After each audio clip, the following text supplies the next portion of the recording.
اعوذ باللہ من الشیطان الرجیم، بسم اللہ الرحمن الرحیم، الحمدللہ کفا صلاۃ والسلام علیکم محمد مصطفیٰ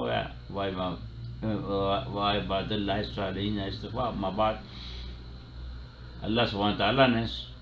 سورہ توبہ کی آیت نمبر 119 میں یہ حکم دیا ہے کہ اے ایمان والو،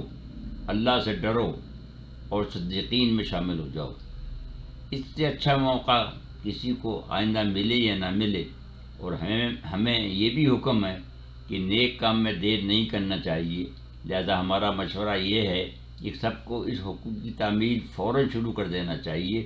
کیونکہ یہ جلسے جلوسوں کا مہینہ ہے، جلوس نکل رہے ہیں، مجالسیں ہو رہی ہیں، آسانی بھی ہے، موقع بھی ہے۔ مجھے خوف آ رہا ہے کہ اگر یہی لیل و نہار رہے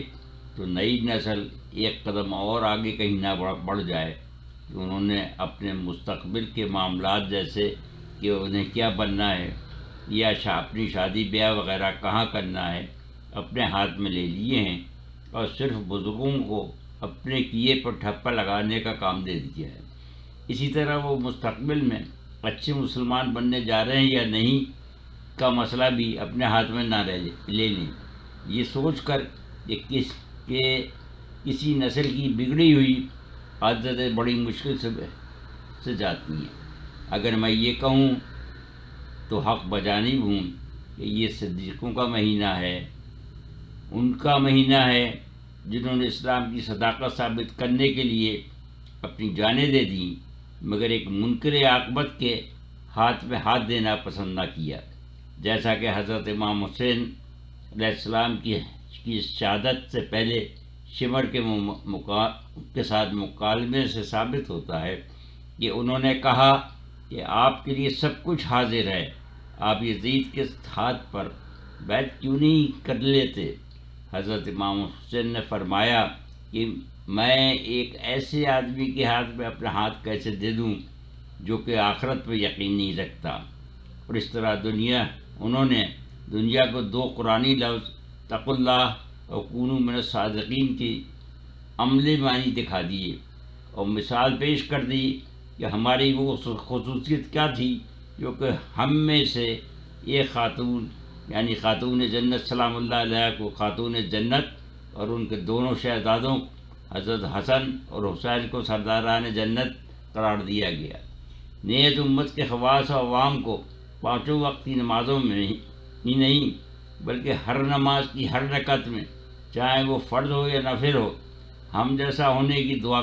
کرنے کے لیے سورہ فاتحہ میں ان الفاظ کی تلاوت کا حکم دیا، جس کا اردو ترجمہ یہ ہے کہ یا اللہ، ہمیں ان کے راستے پہ چلا جن پر تیری نعمتیں نازل ہوئیں، ان پر نہیں جن پہ تیرا غضب نازل ہوا۔ آج ہم دنیا کے سامنے اپنی موجودہ شکل میں اسلام کے جتنے برانڈ پیش کر رہے ہیں، کیا ان میں کسی فرقے میں وہ کردار موجود ہے کہ کسی منکر یا قیامت کے منکر کے ہاتھ پر بیعت کرنے سے انکار کر دے؟ جبکہ یہ مرض آج کل عام ہو گیا ہے، پھیلتا جا رہا ہے، جس کا ثبوت یہ ہے کہ دنیا کے کسی ملک میں بھی پورا اسلام نافذ نہیں ہے، اس لیے کہ اسلام نہ ہی حکمرانوں کو پسند ہے، نہ ہی عوام کو پسند ہے۔ وجہ یہ ہے کہ یہ دنیا کا واحد نظام ہے جو کہ اپنے اوپر دوسروں کو ترجیح دینے کو ترغیب دیتا ہے، مظلوموں کی کھال کھینچنے کی نہیں۔ اسلام میں ایسے لوگوں کی گنجائش نہیں ہے جو کہ کچھ اسلامی قوانین مانتے ہوں اور کچھ نہیں مانتے ہوں، کیونکہ اسلام کی شرط اول یہی ہے کہ پورے کے پورے اسلام میں داخل ہو جاؤ، جو کہ مسلمانوں کی اکثریت میں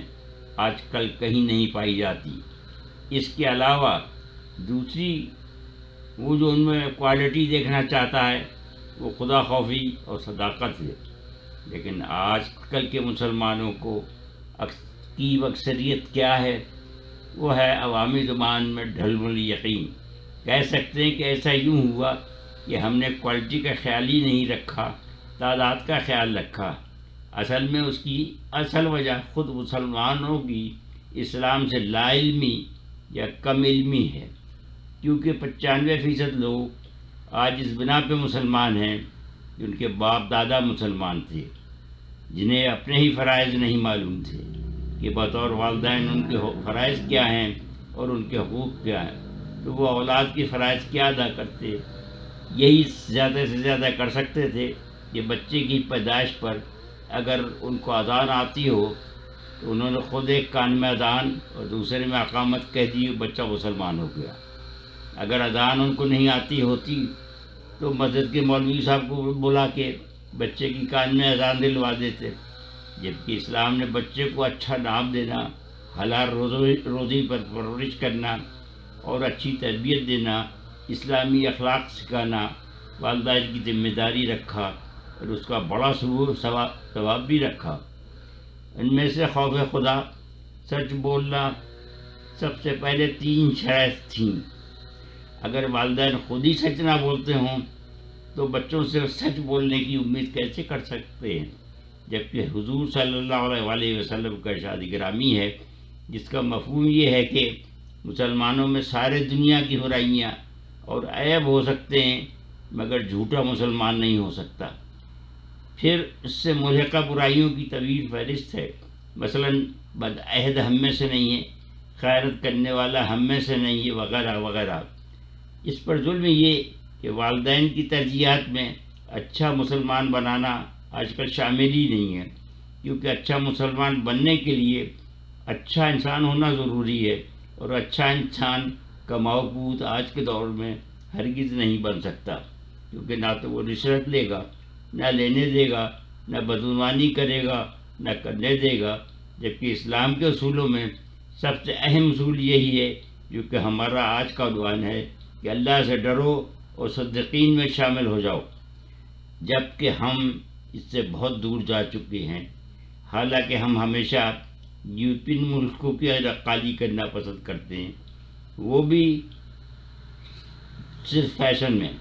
ان کی بھی اچھی باتیں ہم اختیار نہیں کرتے،